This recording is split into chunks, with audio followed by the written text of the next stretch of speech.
आने वाले दिनों में दीपावली त्योहार को लेकर लोगों में उत्साह है। वहीं बाजारों में भी रौनक बढ़ने लगी है। सजावटी सामान, कपड़े, बर्तन, गहने और मिट्टी के दीपक बनाने और बेचने वाले व्यवसायी अपनी दुकान सजाकर बैठे हैं। लेकिन समय बदलने के साथ ही लोगों में चाइना की लाइटें और सजावटी सामान के प्रति रुझान बढ़ गया है, जिससे स्थानीय और स्वदेशी वस्तुओं का व्यापार प्रभावित होने लगा है। हालांकि हिंदू पूजा पद्धति में दीपक शुद्ध माने जाते हैं और पूजन में इनका ही उपयोग किया जाता है। पुराने समय से मिट्टी के दिए घी अथवा तेल से जलाकर घरों को रोशन किया जाता है। अब लोगों को विद्युत सजावट करके अपना घर रोशन करते हैं। राजसमंद में बस स्टैंड के पास कुमार मोहल्ला पर लगे स्टॉलों पर भी सन्नाटा पसरा हुआ है। इस मौके पर मिट्टी की कलाकृतियां बनाने वाले व्यापारियों से खास बातचीत की हमारे संवाददाता तरुण जोशी ने। दीपावली का त्योहार नजदीक आ रहा है। सनातन धर्म और हिंदू समाज का यह विशेष त्योहार है। इस पर लक्ष्मी पूजन की परंपरा सदियों पुरानी है। वहीं राम के 14 वर्ष के वनवास के बाद फिर से अयोध्या लौटने पर भी यह त्योहार मनाने की परंपरा रही है। लोग अलग अलग भावनाओं से मनाते हैं। व्यापारी इसे नए वर्ष के तौर पर मनाते हैं, तो हिंदू समाज लगातार अपनी पूरी आस्था इस पर रखता है।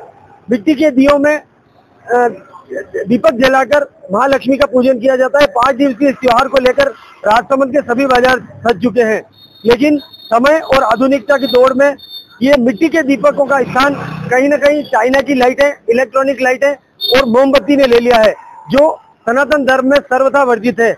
आप देख सकते हैं राजसमंद में जो है ये दीपक बनकर तैयार है और पूरे उत्साह के साथ जो ये कुंभकार कहा जाता है, जो कुम्हार समाज है, खास तौर पर इस कलाकृतियों को बनाने में माहिर माने जाते हैं, वो इसे वर्ष भर इंतजार करते हैं और तरह तरह की कलाकृतियां बनाई हुई है, जिसमें दीपक, अलग अलग आकृतियों के सुंदर सुंदर दीपक, कलश और यहाँ तक कि भगवान गणेश और लक्ष्मी जी की मूर्तियां तक बनाई गई है। लेकिन समय के साथ इसमें परिवर्तन आने के बाद लोग अब आधुनिकता के दौर में विदेशी और आकर्षक लाइटों की ओर अग्रसर हो रहे हैं। इसी मुद्दे पर बात करने के लिए हमारे साथ यहाँ के स्थानीय कुंभकार मौजूद है। सर, क्या नाम है आपका? बाबूलाल है। बाबूलाल जी, ये कहाँ से बनवाते हैं? ये अपन खुद बनाते हैं। रेलवे स्टेशन में अपना गोदाम है। हम 3-4 जन लगा रहे मशीन से बनाते हैं, हाथ से भी बनाते हैं। ये खास तौर पर इन दीपक की बिक्री दीपावली के अलावा और दूसरे कौन से समय होती है? दीपावली और नवरात्रि से चालू हो जाती है बिक्री। पहले जब आप ये काम करते थे उस समय दीपक की जो खपत थी बाजार में, लोग हर तरह से दीपक से घर सजाते थे, और आज के समय में इलेक्ट्रॉनिक लाइटों की तरफ चले गए। क्या फर्क आया है व्यापार में? 50% फर्क आ गया सर।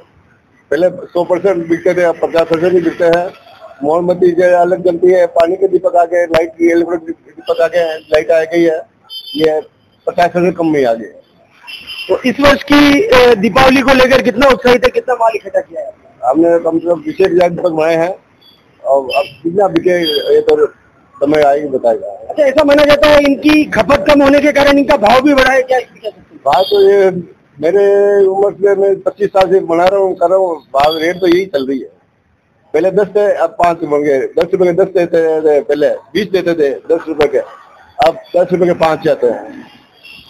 तो कहीं न कहीं महंगाई के इस दौर में दीपक पर भी महंगाई का भार पड़ा है और लोगों की सोच का भी इस पर महत्वपूर्ण प्रभाव है। ये जो इस वक्त हम मौजूद है काकोली के बस स्टैंड पर, जहां ये 3-4 मकान है और लगातार ये दीपक और मिट्टी के कुम्भकार ये इस तरह की कलाकृतियां बनाते हैं। कुछ और भी यहाँ मकान है जहाँ पर आप देख सकते हैं साफ तौर पे ये सजा के रखी गई है चीजें और मिट्टी की आकर्षक कलाकृतियां बनी हुई है। यहाँ ये व्यापारी हमारे साथ मौजूद है। ये कितने समय से कर रहे हैं? अपने तो धंधा ही यही थे और अपने खानदानी धंधा है, तो अपन शुरू से यही काम करते हैं। पिछले कुछ समय में ये इसके ग्राहकों में कमी आई है मिट्टी के? जरूर आई है ना, ग्राहकों में कमी आई है। लोग बाग चाइना के दीपक यूज करने लग गए, तो काफी आधे से ज्यादा फर्क पड़ गया है। ये हिंदू पूजा पद्धति में इस दीपक का स्थान एक महत्वपूर्ण माना जाता है। इसी में पूजा होती है, इसी से घर सजाया जाता है। लोग इलेक्ट्रॉनिक लाइटों से सजाते हैं, वो कितना सही है? वो सब गलत है। देखो, अपने तो पुराना चलता आ रहा है कि भाई मिट्टी के दीपक से शुद्ध माना जाता है ये, तो अपने खुद के हिंदू धर्म में अपन ही कर रहे हैं। दूसरा तो कोई आ नहीं रहा है, अपन ही खरीद रहे चाइना के दीपक। तो अपने देश को तरक्की कहाँ से मिलेगी और अपने यहाँ के रोजगार कहाँ से मिलेगा?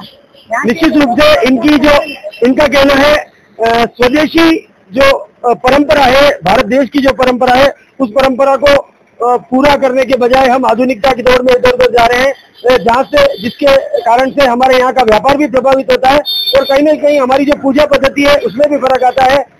जरूरत है स्वदेशी को अपनाएं, अपने देश की बनी हुई मिट्टी की ये कलाकृतियां, ये दीपक, ये मूर्तियां, इनका उपयोग करें और अपनी जो ईश्वर के प्रति भावना है उन्हें हमेशा जीवित रखें। अरुण जोशी,